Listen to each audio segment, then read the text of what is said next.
Então vamos lá.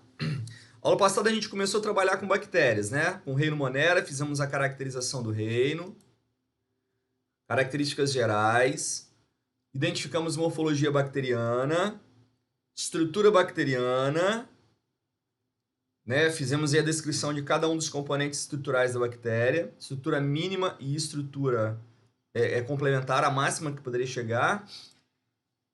Falamos da reprodução bacteriana sexuada por simples divisão. Caracterizamos a esporulação, formação de endósporos, né? Mostrei como que um endósporo seria formado. E hoje a gente vem com os processos de recombinação. Eu acho que eu cheguei até a caracterizar esse processo de recombinação aqui, mas vou recuperar esse raciocínio aqui para a gente daqui para frente dar sequência na teoria.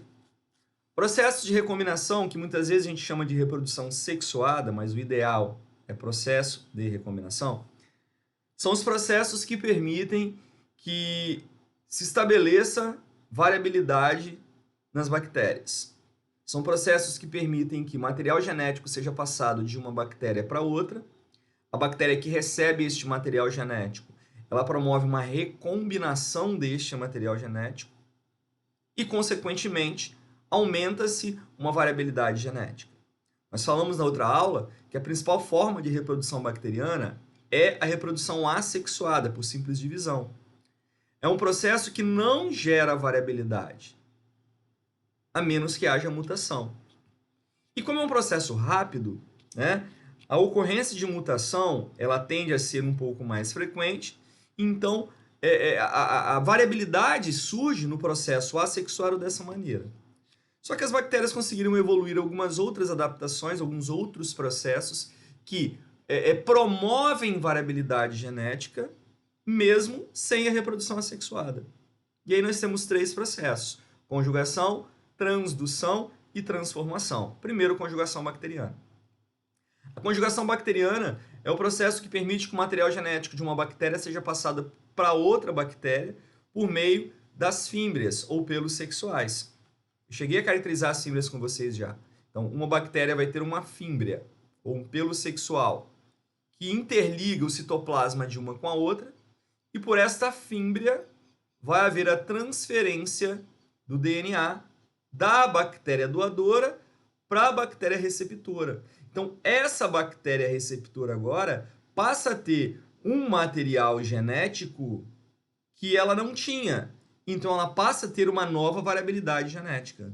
Esse processo de passagem direta de DNA de uma bactéria doadora para uma bactéria receptora por meio das fímbrias sexuais, nós chamamos de conjugação bacteriana.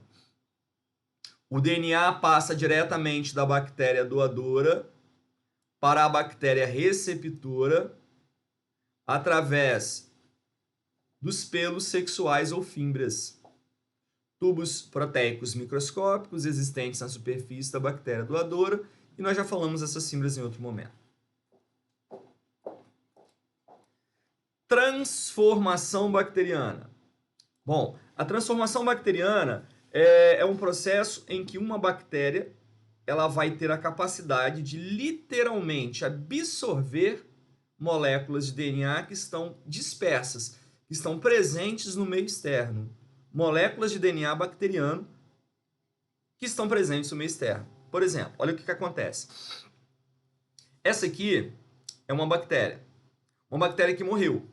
Por algum motivo ela morreu, foi lisada, teve um rompimento da sua membrana, da sua parede, e o seu material genético está disperso no citoplasma. Então aqui que vocês estão observando em azul é DNA da bactéria que morreu que está livre no citoplasma.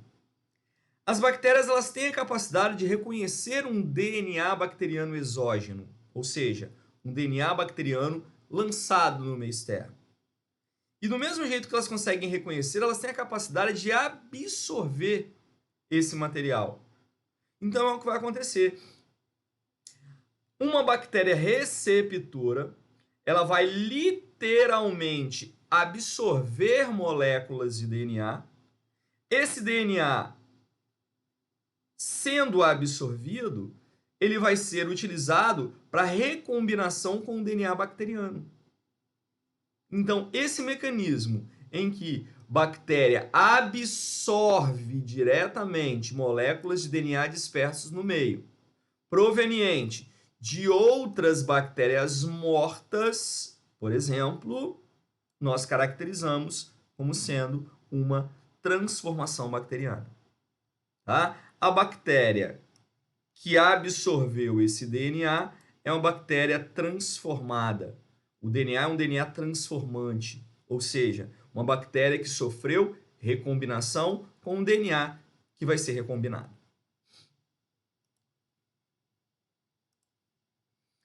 E a transdução bacteriana. A transdução é um mecanismo de recombinação em que uma bactéria se aproveita de um vacilo de um vírus bacteriófago. Como assim? Do lado de cá eu tenho uma bactéria que está sendo parasitada pelo vírus. Né? Bacteriófago, vocês lembram lá da aula de vírus? É um vírus que parasita a bactéria. Quando um vírus está parasitando a bactéria, nós percebemos que existem aquelas etapas características de reprodução do vírus. Então vamos imaginar o seguinte: vamos imaginar que eu tenho aqui, ó, aqui é a bactéria. Aí dentro dessa bactéria vai ser formado um novo vírus, ou vários novos vírus. Então nós falamos o seguinte, olha, as etapas de formação dos vírus são, primeiro, os vírus vão produzir novos capsídeos, né? Então vai vir aqui e vai produzir capsídeo. Então vamos imaginar que esses aqui são os capsídeos virais que estão sendo formados. Produziu novos capsídeos dentro da bactéria. Serão formadas novas moléculas de DNA viral. Então vamos imaginar que esse aqui é o DNA viral que está sendo formado dentro da bactéria. Mas nós temos que lembrar que essa bactéria que está sendo parasitada, ela também tem o DNA bacteriano dela. O DNA dela, né? O DNA que compõe o nucleóide. Bem como pode ter também o DNA que compõe o quê? O plasmídio. Então, esse aqui é um DNA bacteriano. Só que quando está acontecendo o ciclo de reprodução do vírus, uma característica marcante é a destruição ou a fragmentação do DNA bacteriano.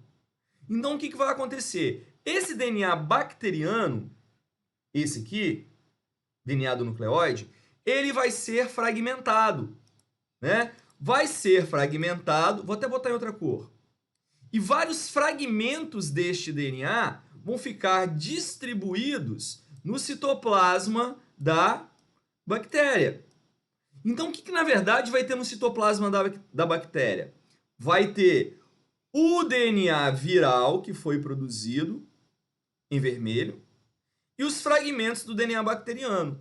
O que seria correto para o vírus? O correto seria o vírus pegar esse DNAzinho aqui e encapsular ele. Isso é o correto.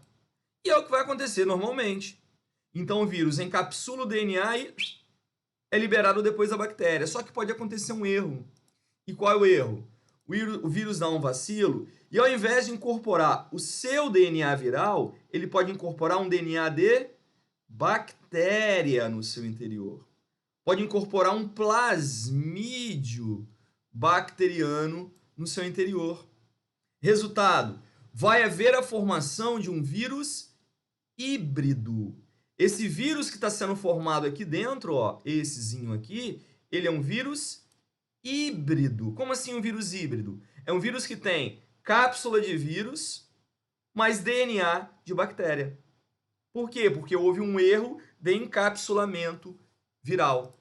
Então, um erro de encapsulamento viral, um erro de encapsulamento viral faz com que o bacteriófago encapsule DNA bacteriano, sendo formado um vírus híbrido.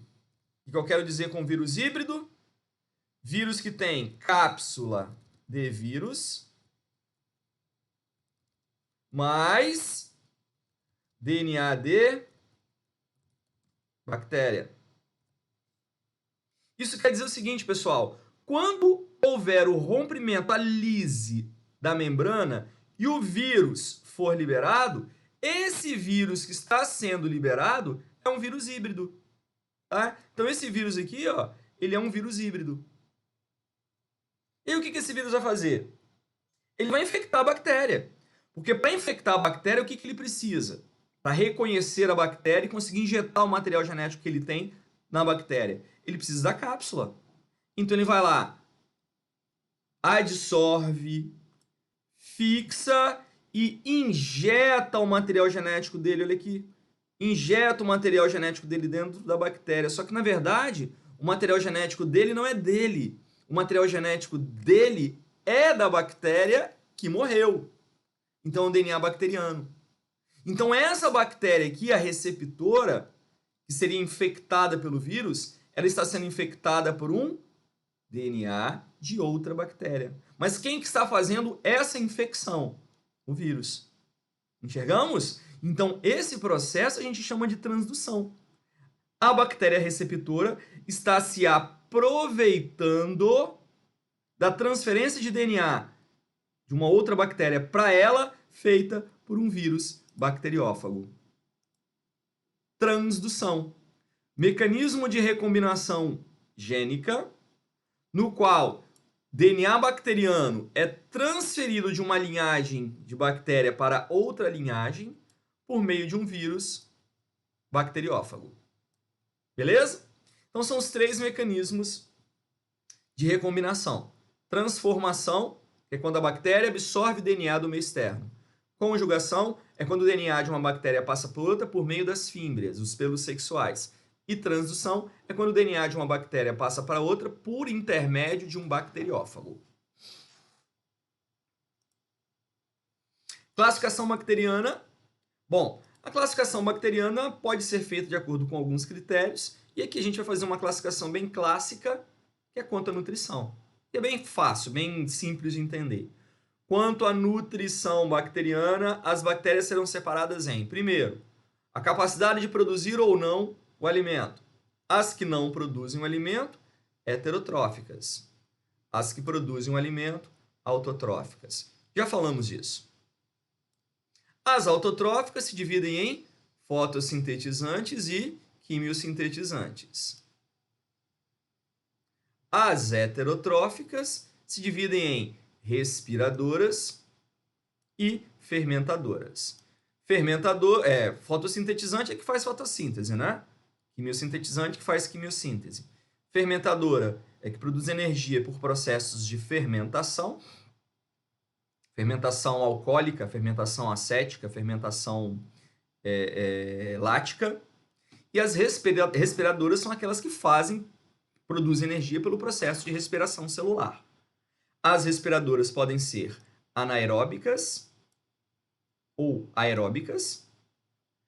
Anaeróbicas facultativas ou obrigatórias. Anaeróbicas facultativas são as que conseguem sobreviver em presença de oxigênio e em ausência de oxigênio. Anaeróbicas obrigatórias são aquelas que não suportam o oxigênio, só conseguem viver em ausência de oxigênio. E as aeróbicas são as que precisam de oxigênio para o processo respiratório. Então, é uma classificação relativamente simples, procurando identificar o quê? Os processos nutricionais e produtores de energia que as bactérias possuem. Observação.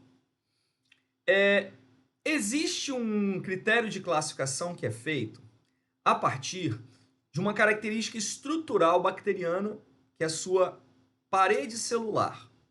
Esse método é um método de coloração de Gram. Qual a importância desse método? Esse método é importante porque ele pode separar dois grupos de bactérias. E esses dois grupos de bactérias se caracterizam por serem bactérias mais ou menos patogênicas, mais ou menos agressivas, mais ou menos resistentes ao tratamento com antibióticos. O que nós chamamos de bactérias gram-positivo e bactérias gram-negativo.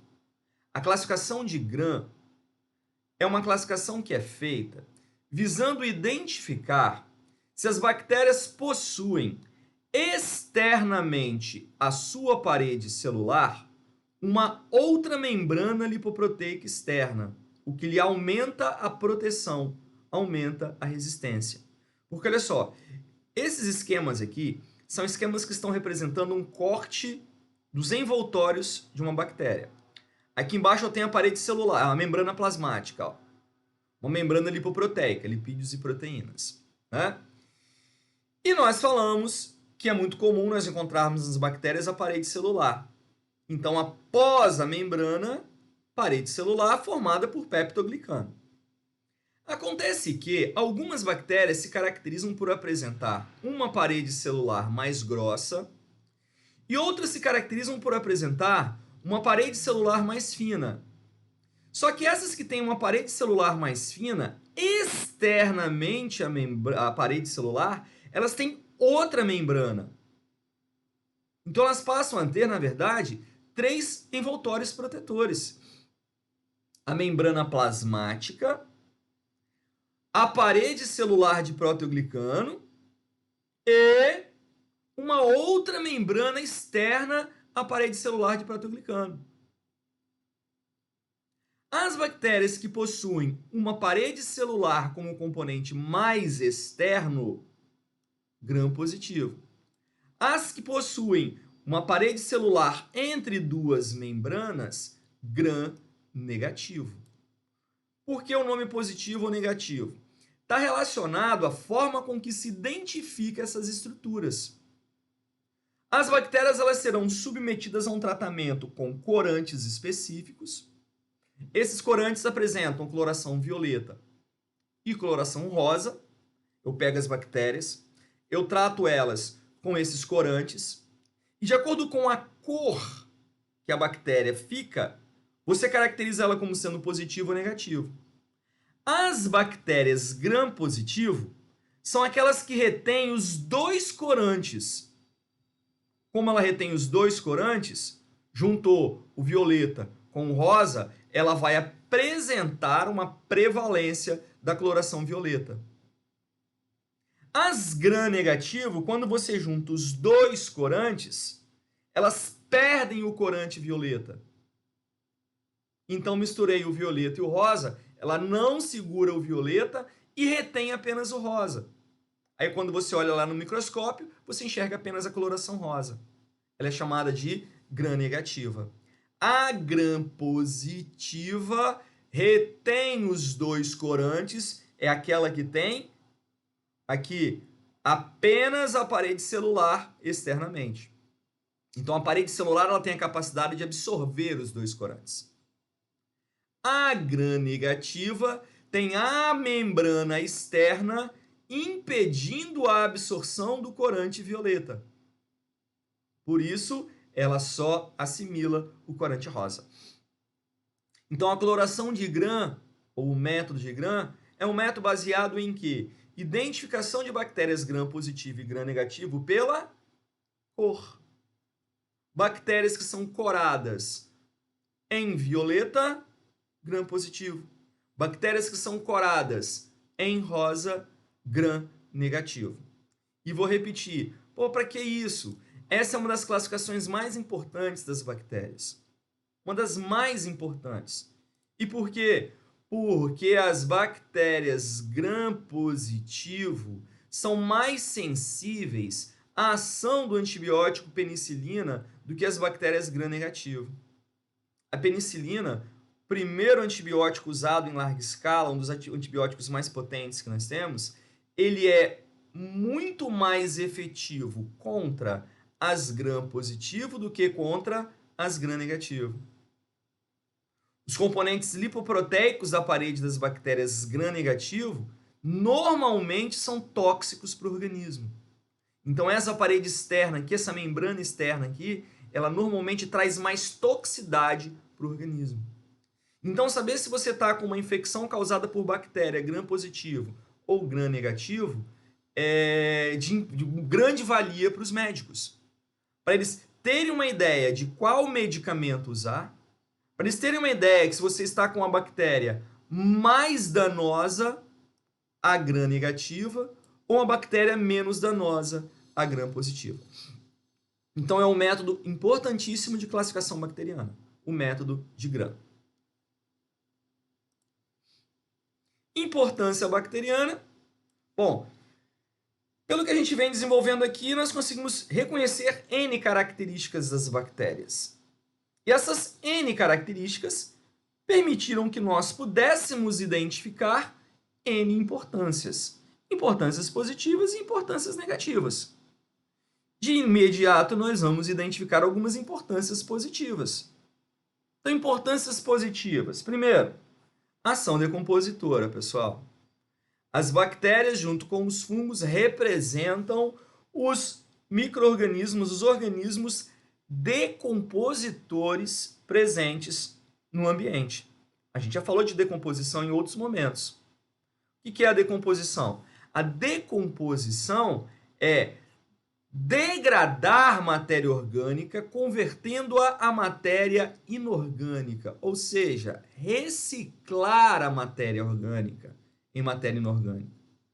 Então, por meio da ação decompositora, os seres vivos, ao morrerem, eles têm os seus compostos orgânicos reciclados, uma ação decompositora. Quem faz decomposição? Bactéria e fungo. Sem a decomposição não haveria reciclagem de matéria. As cadeias alimentares não seriam mantidas. A ação fermentadora. A fermentação ela é explorada comercialmente, pessoal. Eu falei lá no processo respiratório que as bactérias podem realizar fermentação. E aí, por meio da fermentação, fermentação lática, fermentação alcoólica, fermentação acética, nós conseguimos produzir determinados produtos do nosso uso, do nosso dia a dia. Por exemplo, iogurte. Iogurte é produzido a partir da fermentação do leite. Queijo. Queijo é produzido a partir da fermentação do leite. Vinagre. Vinagre é produzido a partir da fermentação de algum suco. Se for um vinagre de vinho, fermentação acética do vinho, e aí vai embora. Então, o processo fermentativo ele permite uma exploração comercial das bactérias. Indústria farmacêutica. A indústria farmacêutica soube explorar as bactérias. Como? Além da produção de medicamentos, também a produção de vitaminas. Muitos antibióticos são produzidos por bactérias. Ah, mas peraí. O antibiótico não é para matar a bactéria? É. Bactéria produz coisa para matar a bactéria? Sim. Então, muitas bactérias são produtoras de antibióticos que são usados para eliminar outras bactérias. Muitas bactérias são produtoras de vitaminas. No nosso intestino, nós temos bactérias que produzem para a gente vitaminas. E a farmacêutica conseguiu isolar essas bactérias e, consequentemente, isolar as vitaminas que elas produzem, comercializando isso. Indústria química. Mais uma vez, explorando a fermentação. Produção de álcool. Produção de álcool é feito por bactérias fermentativas. Fermentação alcoólica. Então, a indústria química consegue realizar essa exploração. Na genética, na engenharia genética, nós temos a possibilidade de alterar o material genético das bactérias, produzindo produtos de interesse dos seres humanos. Nós temos hoje, na engenharia genética, por exemplo, a produção de insulina. A insulina que é usada para o tratamento dos diabéticos é feita pela engenharia genética. Modificação genética de bactérias que passam a produzir insulina humana. É outra possibilidade. E fixação de nitrogênio. As bactérias elas são importantíssimas para retirar o nitrogênio presente no ar atmosférico e transformar esse nitrogênio em sais nitrogenados para abastecer o solo com nitrogênio para a alimentação das plantas. As plantas não conseguem aproveitar o nitrogênio atmosférico, mas elas precisam de nitrogênio para a produção de matéria orgânica. Como que as plantas aproveitam o nitrogênio? Do solo, mas esse nitrogênio tem que estar em forma de sal, nitrato. Como que o nitrogênio vira nitrato? Bactérias. São bactérias que conseguem retirar nitrogênio do ar atmosférico e são bactérias que conseguem transformar o nitrogênio em sais nitrogenados para serem utilizados pelas plantas. As plantas, então, autotróficos em geral, né? Utilizam esse nitrogênio para compor aminoácidos, proteínas, ácidos nucleicos. E depois, esse nitrogênio, compondo compostos orgânicos, é passado aos heterotróficos nas cadeias alimentares. Então, algumas das importâncias bacterianas. Então, a bactéria não é ruim, a bactéria é muito boa. A bactéria ela tem importâncias gigantescas para o ambiente, gigantescas para o nosso dia a dia. Porém, do mesmo jeito que elas têm importâncias gigantescas, algumas são problemáticas. Algumas podem trazer doenças. E aí vem a importância negativa. A importância negativa é quando elas são parasitas e causam doenças. Mas antes de citarmos as doenças, existem algumas bactérias que nós caracterizamos como bactérias exóticas. O que são bactérias exóticas? São bactérias que têm algumas características intermediárias, que colocam elas com semelhança com outros grupos diferentes dos grupos bacterianos. Por exemplo, existe um grupo bacteriano chamado Actinomicetos. Os actinomicetos são bactérias exóticas, são bactérias diferenciadas. Característica dela: formar colônias filamentosas muito parecidas com fungos. Durante muito tempo, os cientistas até mesmo confundiram elas com fungos. Achavam que eram fungos. Elas crescem no meio de cultura formando colônias iguais às estruturas coloniais que os fungos formam. Daí foram caracterizadas como actinomicetos. Miceto é uma palavra que vem de micos, que significa fungo. Então são bactérias semelhantes a fungos. Mixobactérias. Mixobactérias são bactérias que vivem em ambiente riquíssimo em matéria em decomposição. Bactérias associadas a ambientes ricos a matéria orgânica em decomposição. Similar também ao que acontece com muitos fungos. Tá? Algumas delas têm a capacidade, inclusive, de digerir e se alimentar de celulose, mas a maioria é predadora de outra bactéria. Então, são bactérias que se aproveitam de outras como fonte de alimentação. São bactérias que têm esse aspecto, parece uma árvorezinha microscópica. Não tem nenhuma estrutura muito característica com bactéria. Lembra até estrutura de fungo mesmo, né? Mas é uma bactéria. São as mixobactérias. Micoplasma.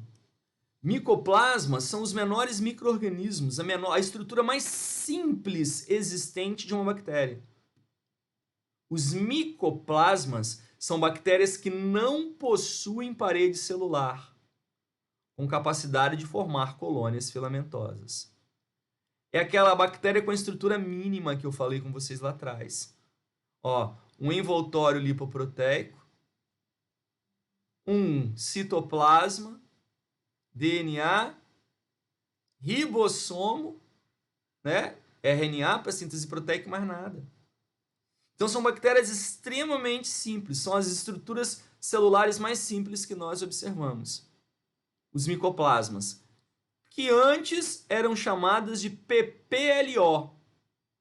Por que elas eram chamadas de PPLO? Porque elas foram identificadas como micro-organismos causadores de pneumonia, pleuropneumonia, nos humanos. Então, PPLO é pleuropneumonia-like organisms, organismos que causam pleuropneumonia em humanos. Exemplo: Mycoplasma pneumoniae, Mycoplasma genitalium, Mycoplasma hominis. Mycoplasma pneumoniae é uma bactéria causadora de pneumonia. A Mycoplasma genitalium causa uretrite. A Hominis, aborto e esterilidade. Então são bactérias que trazem danos ao organismo, inicialmente identificadas como causadoras de pneumonia, e que possuem a estrutura bacteriana mais simples possível. É um micoplasma. Clamídias e rickétsias são bactérias parasitas intracelulares obrigatórios. Parasita intracelular obrigatório era vírus, né? Pois é, tem bactéria também. As bactérias que são parasitas intracelulares obrigatórios igual os vírus são chamadas de clamídias e rickétsias. Tá? Elas têm parede celular com peptoglicano, se diferenciam, pois as clamídias produzem formas resistentes, similares a esporos que podem ser disseminadas pelo ar, e as rickétsias não apresentam as formas de resistência, por isso não conseguem sobreviver fora do corpo dos hospedeiros. Mas as duas, para se reproduzir, tem que estar dentro de bactérias, de células que elas vão parasitar. Ó, ela invade a célula e dentro da célula utiliza o aparato metabólico da célula para se reproduzir. Depois que inúmeras bactérias são formadas, elas lesam a célula, são liberadas para fecharem o ciclo reprodutivo. Tanto a clamídia quanto a rickétsia. E podem ser causadoras de doenças. Tá? Ó, a Chlamydia trachomatis, por exemplo, causa uma doença chamada tracoma, que é uma infecção ocular nos olhos.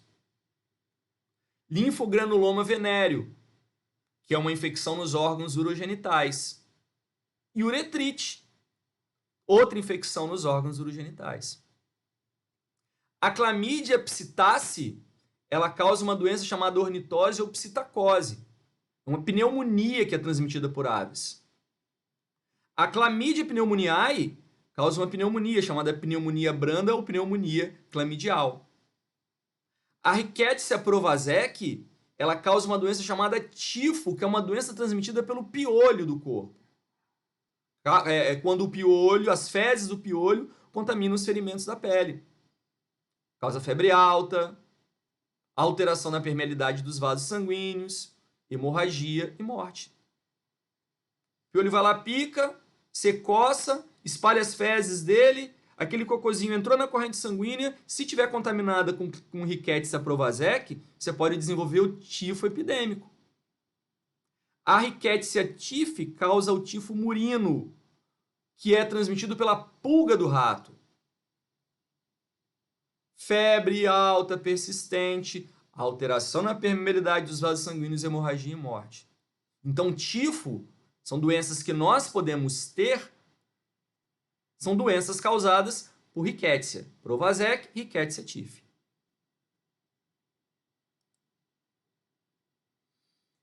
As árqueas. Quando eu comecei a falar das bactérias, eu falei que as bactérias elas poderiam ser divididas em duas grandes categorias. As eubactérias, que são as bactérias mais evoluídas, e as árqueas, ou arqueobactérias, que são as bactérias mais primitivas. Se eu falar árquea ou arqueobactérias,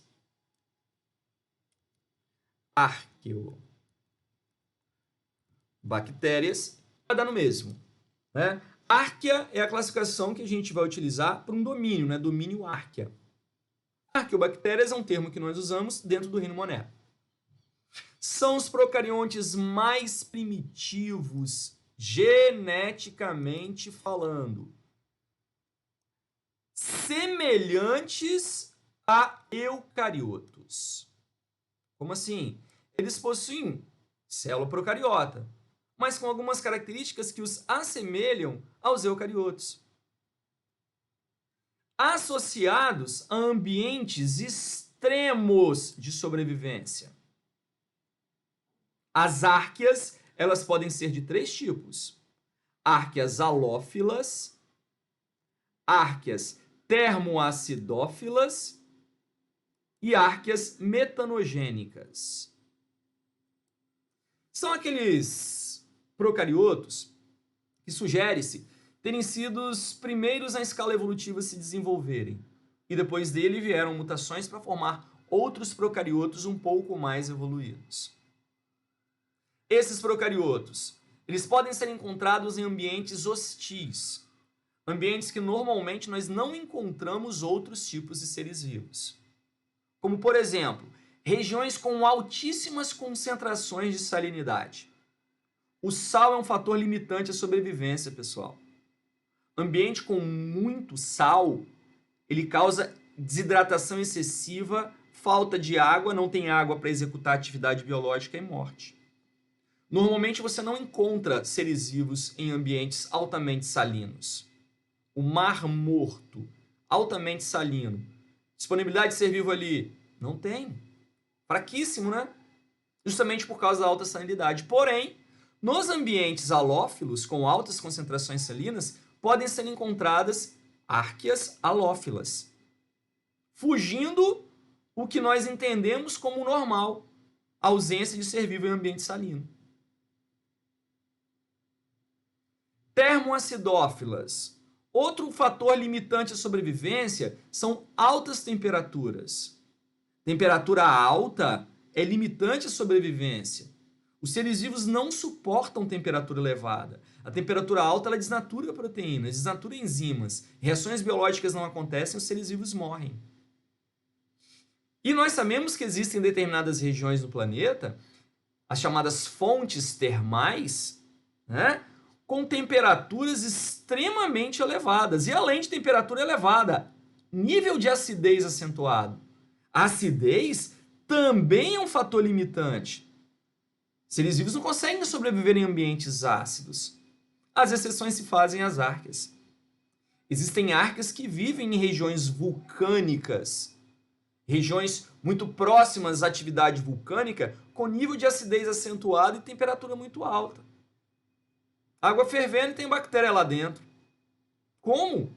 Termoacidófilas. São adaptadas a esse tipo de condição. Que é uma condição que a gente sugere como sendo uma condição primitiva. A Terra, ela surgiu de uma maneira em que muita atividade vulcânica existia, e regiões termoacidófilas eram comuns. Então a sugestão é que a vida na Terra começou a partir de bactérias termoacidófilas. Por isso que nós sugerimos que elas são as mais primitivas. As termoacidófilas elas representam uma fonte riquíssima para se estudar a origem da vida. E as metanogênicas são aquelas que vivem em ambientes com altíssima condição anaeróbica, onde produzem muito metano. Bactérias produtoras de metano. Estão associadas a regiões pantanosas e a regiões do tubo digestório de alguns animais, como cupins e alguns animais herbívoros. E ali realizam a produção de gás metano. O gado bovino, por exemplo, libera muito metano. Metanogênicas. Então são 3 grupos de bactérias especiais, bactérias muito primitivas, na verdade nós chamaremos de árqueas ou arqueobactérias. Halófilas habitam regiões de concentração salina muito elevada. Termoacidófila, regiões de altas temperaturas e níveis de acidez acentuado. E metanogênicas, associadas a regiões pantanosas, produzindo metano, e ao tubo digestório de certos animais, produzindo metano. E como eu falei, existem muitas bactérias que são causadoras de doenças. As causadoras de doenças são as parasitas. Podemos citar algumas doenças causadas, melhor dizendo, por bactérias. Doenças causadas por bactérias: tuberculose, agente causador, Mycobacterium tuberculosis, também chamado de bacilo de Koch. Doença que se caracteriza por tosse persistente, emagrecimento, febre, fadiga, expectoração de sangue. Uma doença que você adquire por meio da inalação de bactérias, que foram eliminadas por tosse, fala, por secreções das pessoas contaminadas, a pessoa libera a secreção contaminada com a bactéria e você inala essas bactérias. Tem tratamento feito com antibiótico e a prevenção feita com a vacina BCG, que você recebe ainda quando bem criança. Uma das marcas que você tem no braço é da BCG. Vacina que evita a tuberculose. Hanseníase ou lepra, uma doença causada pelo bacilo de Hansen, Mycobacterium leprae. É uma doença que causa lesões na pele, nas mucosas e nos nervos, levando à falta de sensibilidade. A pessoa perde a sensibilidade. É uma doença bacteriana tratada com antibiótico, tá? Recupera-se totalmente. E o contágio se dá por meio de secreções contaminadas de pessoas doentes. A pessoa doente elimina a secreção. Essa secreção vai penetrar no corpo através de lesões na pele e pela mucosa. Coqueluche, uma doença causada pela bactéria Bordetella pertussis. Uma doença que se caracteriza por tosse intensa, muita tosse. Tá? As pessoas se contaminam por inalação das bactérias eliminadas durante a tosse da pessoa infectada. A pessoa tossiu, liberou gotículas, a outra inalou, se contaminou com a coqueluche. E que é prevenida por meio de vacinação aos 2 meses de idade e pode ser tratada com antibióticos específicos. Pneumonia bacteriana, uma doença causada pelo Streptococcus pneumoniae. Pneumonia é uma infecção pulmonar, né? Causa febre, dificuldade respiratória, dor no peito, dor nas costas e tosse com catarro com expectoração. Contágio se dá pela inalação das bactérias eliminadas com as secreções respiratórias das pessoas infectadas. A pessoa tossiu, espirrou, liberou a secreção, liberou a bactéria, você inalou aquilo, desenvolve a doença, que pode ser tratada com antibióticos e prevenida com vacina. Escarlatina é uma doença causada pelo Streptococcus pyogenes. Se caracteriza por dores de garganta, dores musculares, náusea, vômito, amígdalas inflamadas, muito pus nas amígdalas ou tonsilas, saliências na língua, erupções na pele, manchas vermelhas na pele. É uma doença que também se dá por meio de eliminação, contágio por meio de secreções contaminadas com a bactéria. A pessoa que está contaminada elimina as secreções e você assimila por via respiratória e pode ser tratada por meio de antibióticos. Notem que todas essas que eu falei até agora são transmitidas de que maneira? Via respiratória. A via respiratória é uma via de contaminação de muitas doenças. Não só a Covid, muitas outras doenças. E muitas delas que nós evitamos porque nós somos vacinados, tá? As vacinas, elas são essenciais para evitarmos inúmeras doenças que podem levar à morte. Outra doença bacteriana é o tétano, causada por uma bactéria chamada Clostridium tetani, o bacilo de tétano. Na verdade, o que causa a doença é a toxina liberada pela bactéria. A toxina liberada pela bactéria, ela vai atuar sobre os nossos nervos, vai gerar uma hipersensibilização para fortes contrações musculares, levando à morte por parada respiratória e cardíaca. Você se contamina quando os esporos da bactéria penetram no corpo através de algumas lesões profundas na pele. É a história de falar, me furei com um prego enferrujado. É uma lesão profunda. O ambiente enferrujado é um ambiente anaeróbico. Pode ter, então, os esporos da bactéria, podendo haver contaminação. Por isso, você também tem que se vacinar, porque se você tiver alguma lesão perfurante que possa promover contaminação, a vacinação te previne desenvolver o tétano, porque é uma doença gravíssima que mata. E o tratamento pode ser feito com soro antitetânico. Leptospirose. Vamos ter que parar por aqui. Vou parar por aqui. 8h40 já começa a aula do outro professor. Na próxima aula eu fecho mais aqui esse explanado sobre essas doenças e falamos das cianobactérias para fechar a bactéria. Pensei que a gente conseguia fechar hoje, mas não conseguimos. Tá bom?